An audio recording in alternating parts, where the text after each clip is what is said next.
Welcome to the Answer is Yes podcast, where we interview some of the most interesting people that have said yes to opportunities in their life.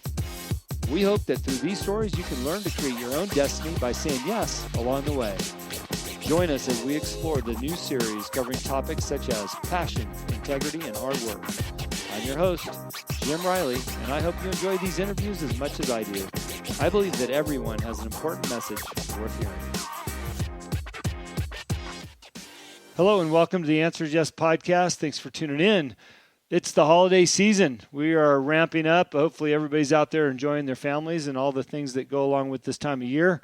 I was just talking a little skiing with my guest, Sean Campbell, who's on the line. Good morning, good afternoon. How's it going? Yeah, thanks for having me on, man. Yeah, we were just talking about it's about to turn into ski season. And then after that, for me, it turns into fishing and camping season. So they overlap a little bit in the spring, but they don't overlap much in the fall. So nothing wrong with that, man. I love both those activities. I've got a 7-year-old that will spend most of the winter on the mountain together. So that'll be awesome.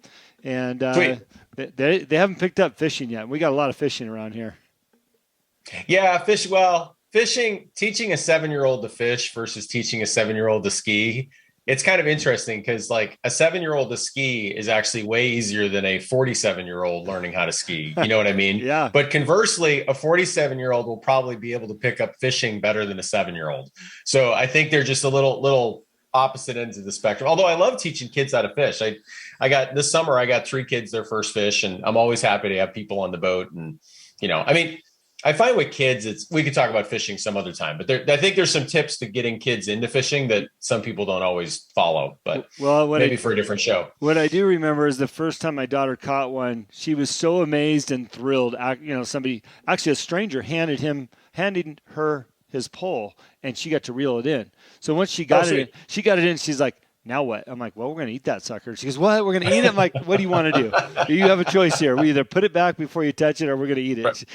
Right. She chose to eat it. So I was real happy about that.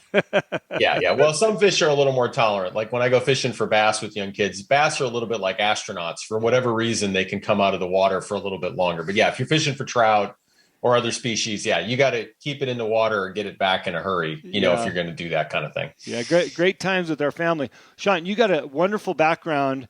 Let's start with this, and then I want to hear about your background. But one of the interesting questions to ask Sean from your publicist is why does no matter more than yes when leading a firm and managing clients? And I love that because this show's called The Answer is Yes.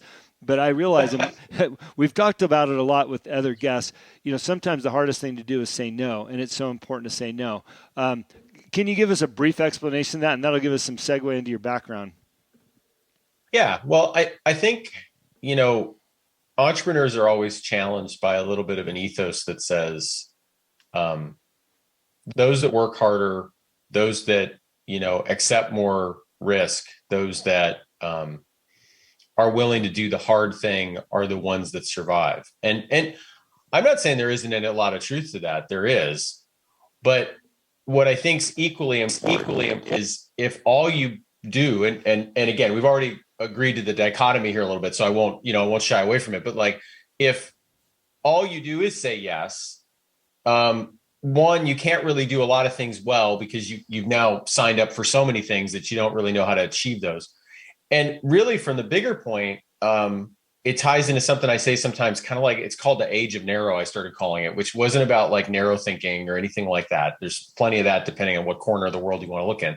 But like, it's more the idea that people want a narrow option these days. They're almost like psychologically trained from everything from their media consumption to their personal experiences to the bubbles they live in to say, I want someone very focused on exactly what I want.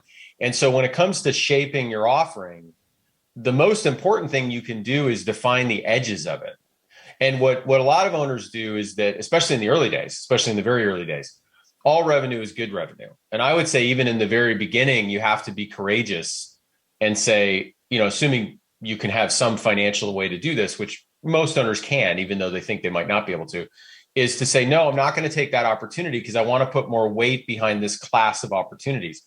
And to be honest, if you read most of the entrepreneurial literature, it's really hard to find anybody giving you that advice. Most of it is just be strong, be bold, but what do they say about pilots? There are many old pilots and many bold pilots, but there are not many old, bold pilots, right? So it's like there's a real true reality there that you have to watch out for. And where I tie it into people's perceptions, and then, chime onto this however you want, because people, and the only way to say this, it sounds a little negative, but I think it's reality. Because people look at offerings today with a bit of a skeptical eye, and we do this with everything. You go to Amazon and you sort by negative reviews. You don't sort by positive reviews because the paid ones are probably the positive ones, right? Yeah. And so, what people do when they wander up to your website, whether you're a solo practitioner or you're a bigger company, is they're trying to figure out what you don't do well. That's what they're trying to, in a weird way, they're not trying to actually figure out what you do well, because the minute you tell them you do it, they're like, okay, well, you're going to say you do stuff well. Okay, that's obvious.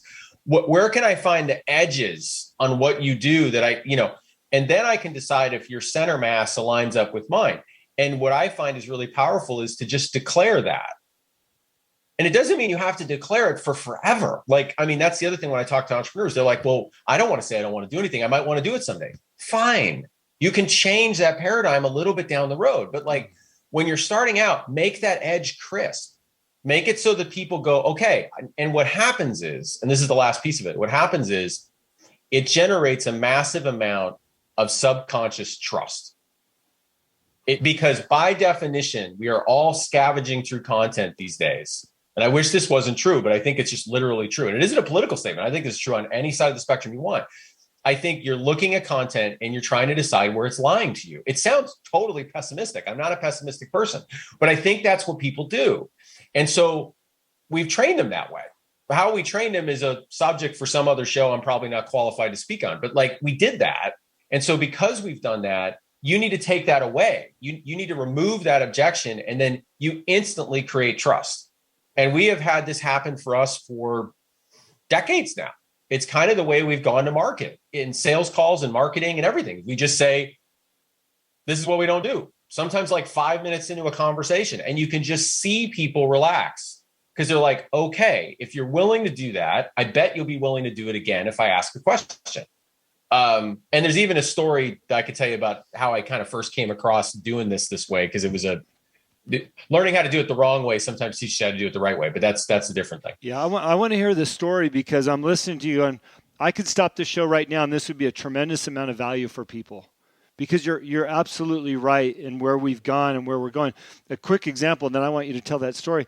I just had reached out to a marketing company for a client, and I said, well, send me over your services. Dude, the list was a mile long. Well, what are they good at?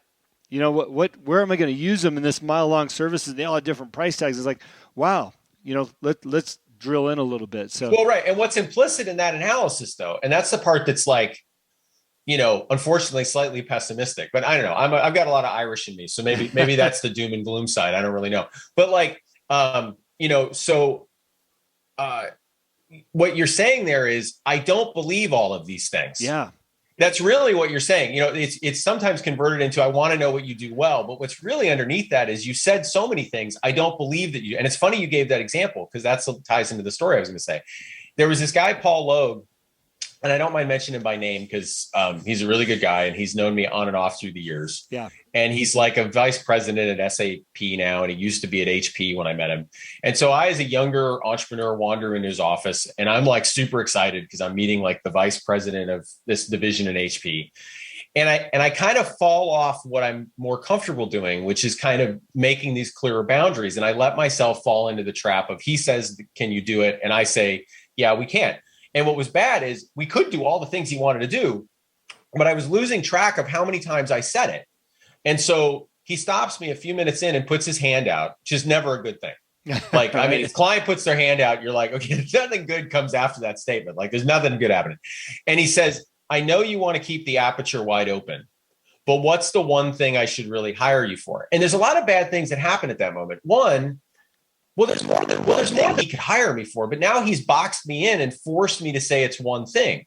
On top of that, we're operating from a position of distrust. He doesn't say that statement unless he's starting to feel like he doesn't trust me for some reason. Sure. And that's the last thing I want to come off as, right? I mean, that's just not my MO. And so I think it's a and what ended up happening in the end, we were able to do a project for that one thing. And Paul got to know me a little better, and I got to kind of reset things a little bit. But everybody knows, listening to that story, that very well could have been the end of it. And in most cases, that would have been the end of the relationship, because now it's a Hail Mary if whether your one thing lines up with the one thing that person's willing to fund and pay for right now. And so you've narrowed the aperture more than you ever wanted to. Mm-hmm. And so I tell that story to new sellers and marketers on our team all the time, that like, we need to narrow the aperture for other people. If they have to do it for us, we're automatically operating from a position of distrust. And we know that's bad from the get-go. Yeah. Interesting. I got a quick story I want to tell, because it's a great reminder for people that have retail products. I was in the alcohol business for 30 plus years selling tequila and vodka. It's also important to understand, like you said, what you're good at and what you can do. We got a request early on in the startup company with tequila to be in all the on-the-border restaurants across the country. We just launched 6 months out of the gate in California. These are the kind of orders that people dream about getting when they're established. And we were inclined to say yes, which we did, and it was a huge mistake on our part, say yes to the distribution of our product and all these on the borders. There's 160 of them across the U.S. It's a massive first order. And if they continued on, it would be great.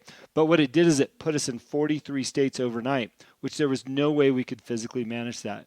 So that would have been a great time for me to say no and focus on what we're good at, and that was distribution and building sales in the state of California, not in the other 42 states that we were forced into. And I think people get caught in that trap of trying to do too much and not being good at it. So on that side of the fence. So and one thing I want to say here to keep it real, I'm sure there's somebody listening who's going like, well, that's not me. I could have done all those states. I'm a genius, or I have 6 great people. I mean, I'd say it isn't about you. It's about how you're going to be perceived if you're so spread out and your differentiation is so diffuse. And then what happens is, and here's another quick story on this, just really fast, but like, we had a client come to us once, and we kind of have an MO around here because clients share what they want us to research, which sometimes is fairly strategic and obviously sensitive. So if I tell a lot about a client, I can't say who the client is. And then vice versa, I can say we work for Google, but I can't say anything we do for them. Yeah. So there's this client that is a fairly recognizable name in the world of SaaS software. They're not like a Google, but they're pretty recognizable. And so their CMO sends us an email when they're trying to figure out vendors to help them. And the outreach said, we have 1,000 different customer types we pursue. Because we've never had the ability to narrow in on an ideal customer profile at all. We've let anybody use our software that's ever knocked on the door.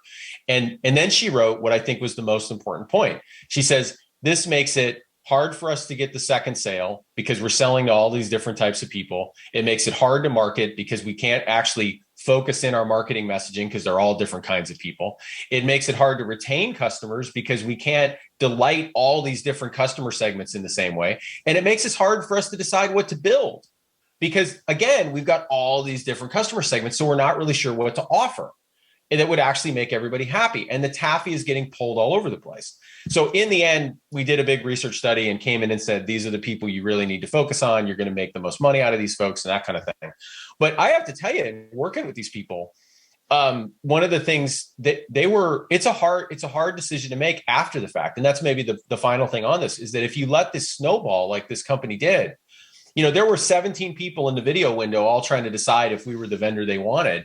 And they said to me, what's one of the big reasons we should pick you guys? I laughed and I said, because I want to stop you all from arguing. Yeah. Because they were just, even in the vendor selection process, I could see they had all gone into their camps about how to solve this problem, right? Yeah. And so you have a duty, I think, as the leadership team in the company to also make it clear to your employees who you serve and who you don't, because then they can also operate from the same position of strength. So I think it's a universal thing. I think if you do it right, it's a lot of good justice comes out of it. Yeah. No, great story because it's so relevant and it happens so often. And listening to these examples will hopefully, I like to say I paid the dummy tax so you don't have to, right? So hopefully the dummy tax we paid, people that are listening don't have to do the same thing and learn from those mistakes. So Sean, give us a little